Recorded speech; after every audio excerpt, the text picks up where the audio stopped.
안녕하십니까. 거꾸로 투자하는 쇼키의 무도고산입니다. 6월 소비자 물가지수가 발표됐습니다. 부동산 시장 대변화의 마지막 카드가 나온 것이죠. 영상 전에 구독으로 인생 바꾸시기 바랍니다. 자, 6월 소비자 물가지수 발표되자마자 화제가 됐어요. 외환위기 이후에 24년 만에 최고치인 6%를 기록을 했다는 거죠. 시장 전망치는 5.9%인데 그거보다 높은 6%를 기록을 했다는 겁니다. 이전에 5.4%도 와 난리다 이랬었는데 단숨에 그냥 6%로 찍어 넘어가 버렸다는 부분이죠. 그런데 이번 CPI가 중요한 이유가 있었습니다.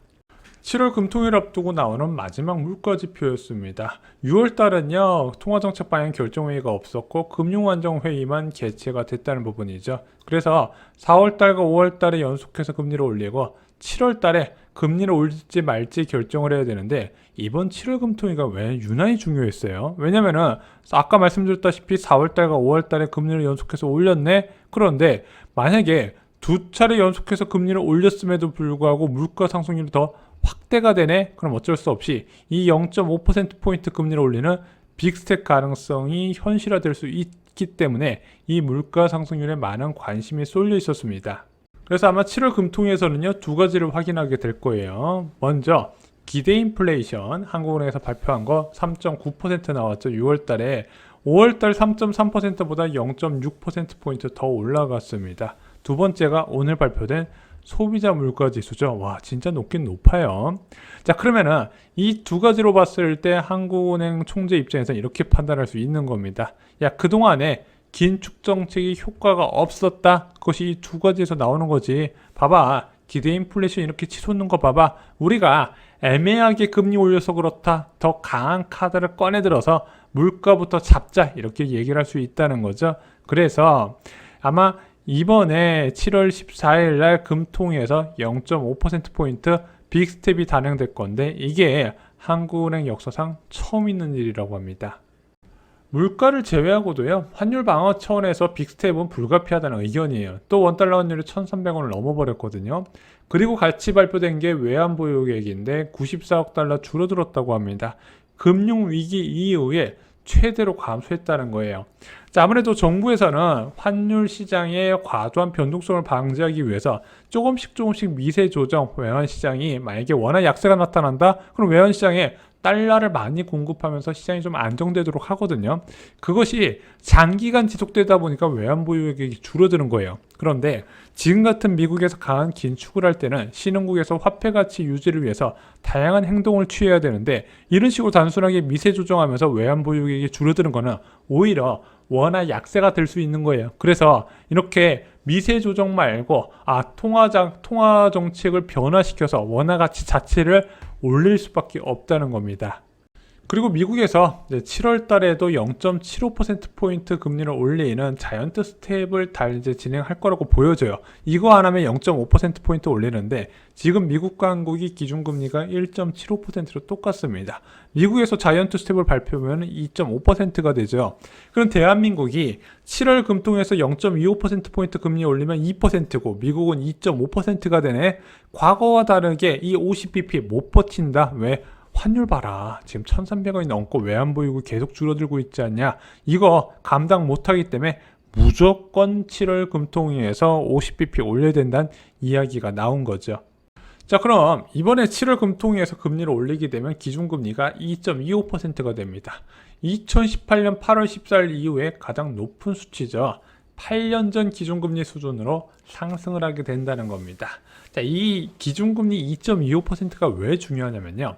이때부터 부동산 관련 3대 대출 금리가 최저 4%부터 찍기 시작하는 거예요. 지금 3.6, 3.7 이렇게 최저 금리가 형성되어 있는데 한 번에 0.5%포인트 올리면 4%부터 시작할 수 있다는 거죠. 이미 예금 금리는 3% 찍었어요. 이거를 이제 금융당국에서 경고를 하니까 올렸다는 이야기도 있는데 원래 올려야 되는 거 한 며칠 좀 땡겨서 올린 거지. 아마 이번에 빅스텝 밟았으면 자연스럽게 예금 금리는 3%대에 갔었어야 되는 부분이에요. 자, 어떤 품목이 올라서 문제가 됐을까? 그리고 언제까지 이어질까 한번 살펴보겠습니다. 자, 6월 소비자 물가 동향 보도자료를 보면은요. 공업 제품이 9.3%, 전기 가스 수도가 9.6% 올라가면서 상승을 주도한 것으로 나타납니다.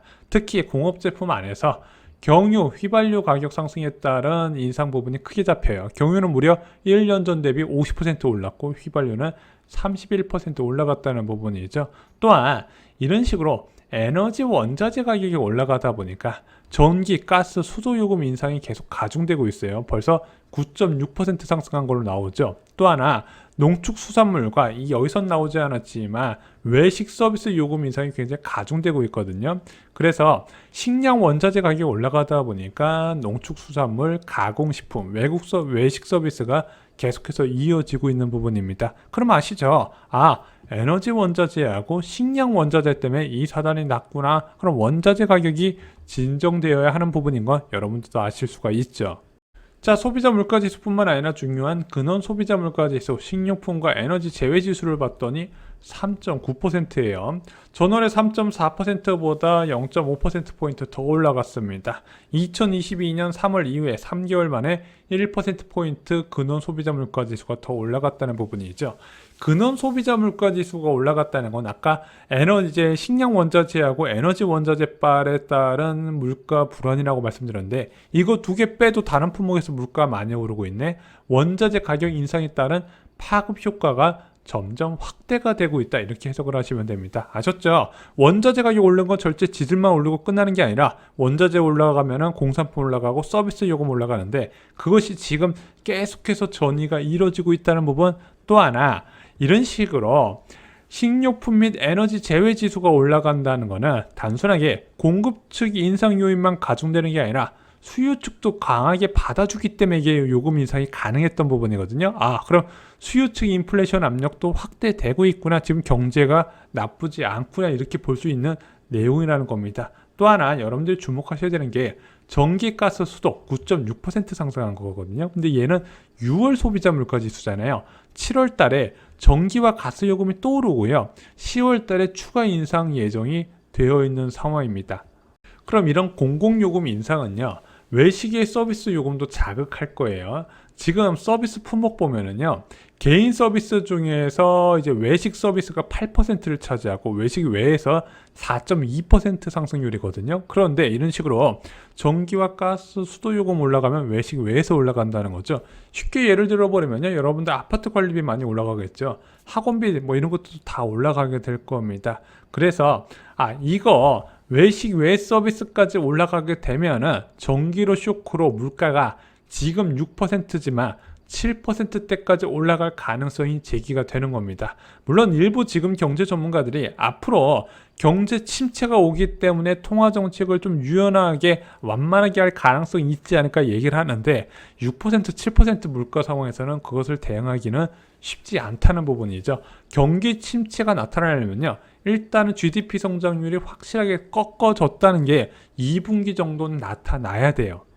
자, 어찌됐든 이번 물가 불안은요, 원자재 상승세부터 끝나야 됩니다. 자, 원유 가격이 지금 110불대에서 1년 전 대비 한 40에서 50% 높은 수준을 유지하고 있어요. 근데 이게 시장 원리에 따라서 예측이 안 되는 부분이에요. 왜? 정치적인 이슈가 더해졌기 때문이죠. 지금 누가 봐도 우크라이나 사태가 금방 끝나지 않을 거라는 건 다 알고 있는 부분입니다. 그래서 당분간 물가 안정을 기대하기 어려울 것이다. 그래서 아마 이번 겨울에 진짜 오랜만에 보는 급격한 인플레이션 상황이 마지막이 될 것이고, 그것을 꼭대기로 내년부터 좀 완만하게 낮아지지 않을까, 내년 상반기부터 좀 그것을 기대하고 있습니다, 개인적으로.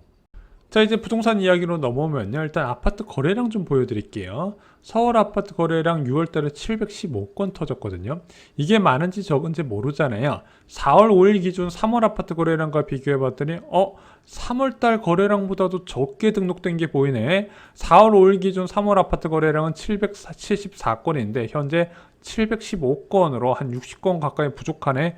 그러면은 6월 아파트 거래량이 3월 아파트 거래량보다 줄어들어서 한 1,300건 정도가 되겠구나. 그래서 지금 4월 달에 아파트 거래량이 1,750건까지 소폭 올라갔지만 그것이 다시 하락하는 모습이 나타날 겁니다. 이게 언론에서 보도 안 한 부동산 이슈예요. 심각한 거래 침체가 더 확산되고 있다는 부분이 있죠. 자, 이런 상황에서 빅스텝을 맞이하면 어떻게 될까요? 말씀드렸죠? 급매도 팔리지 않는 상황이 될 거다. 지금 그나마 급매가 팔리니까요. 심각한 시세 붕괴는 안 일어나요. 그런데 지금 이 급매를 어떻게 팔죠?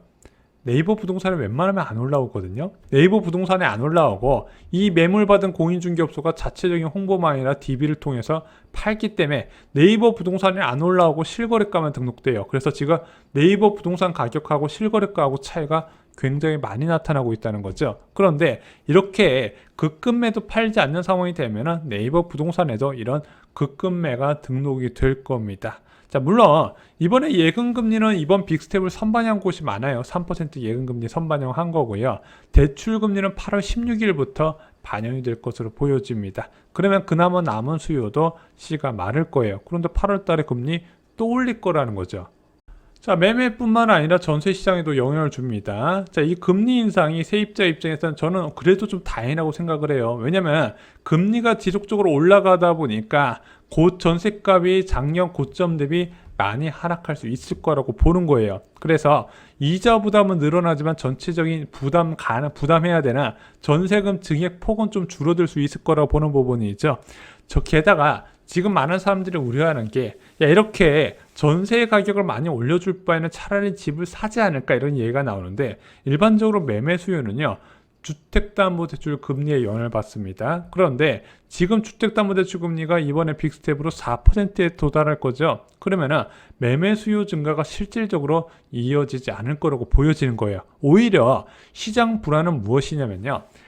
작년하고 재작년에 높은 금액으로 전세 계약을 체결한 사람 만기 시점에 전세 가격이 2년 전 시세보다 낮아지면 이 집주인들에 의해서 발생하는 문제들이 시장 불안을 일으킬 거라고 말씀을 드렸죠. 그래서 오히려 지금 언론에서 반대로 보고하고 있어요. 이게 집값 상승 요인이 아니라 오히려 하락 요인이 될 수 있다는 거죠. 자, 위기 상황이 왔습니다. 기존 주택 매수보다 더 안전한 내 집 마련 방법은 남아 있어요. 분양가 상한제 적용되는 분양 앞으로 엄청나게 쏟아질 겁니다. 그거 잡으시면 돼요. 이와 관련된 공급 정보와 당첨 꿀팁 저희가 쇼킹부동산 투청약 가포에 총정리해 두었습니다. 청약으로 인생이 달라질 수 있다는 거 잊지 마시고요. 이상으로 영상 마치겠습니다. 좋아요, 구독, 공유 꼭 부탁드립니다. 감사합니다.